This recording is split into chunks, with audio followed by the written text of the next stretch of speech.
Ahmedabad plane crash దేశవ్యాప్తంగా సంచలనంగా మారింది. ఈ ఘటన గురించి వింటే ఎవరైనా షాక్ అవ్వాల్సిందే. అహ్మదాబాద్ నుంచి లండన్కి బయలుదేరిన ఎయిర్ ఇండియా 171 ఫ్లైట్ టేకాఫ్ అయిన 5 నిమిషాలకే పీజే మెడికల్ కాలేజ్ హాస్టల్లోకి దూరి దారుణంగా క్రాష్ అయింది. ఈ ఫ్లైట్ లో దాదాపు 240 మందికి పైగా ప్యాసింజర్స్ ఉన్నట్లు సమాచారం. అయితే మిరాకిల్ ఏంటంటే రమేష్ విశ్వకుమార్ అనే ఒక వ్యక్తి మాత్రమే ఈ ఘటనలో బ్రతికారు. మిగిలిన వారు పైలట్ తో సహా అందరు ప్యాసింజర్స్ చనిపోయారు. ఈ ప్లేన్ క్రాష్ లో గుజరాత్ ఎక్స్ సీఎం విజయ్ రూపానీ కూడా ఉన్నారని అంటున్నారు.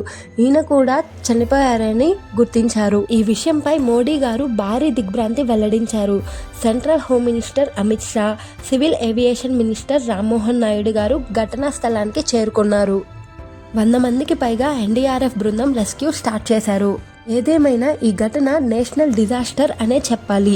ఈ ఘటనపై ఇండియన్ గవర్నమెంట్ ఎయిర్ ఇండియాపై ఎలాంటి ఆంక్షలు విధిస్తుందో చూడాలి. ఇలాంటి ట్రెండింగ్ వీడియోస్ కోసం మన ఛానల్ ని సబ్స్క్రైబ్ చేయండి. ఈ విషయంపై ఇండియన్ గవర్నమెంట్ ఏ విధంగా రియాక్ట్ అయితే ప్యాసింజర్స్ ఫ్యామిలీస్ కి న్యాయం జరుగుతుందో కామెంట్ చేయండి.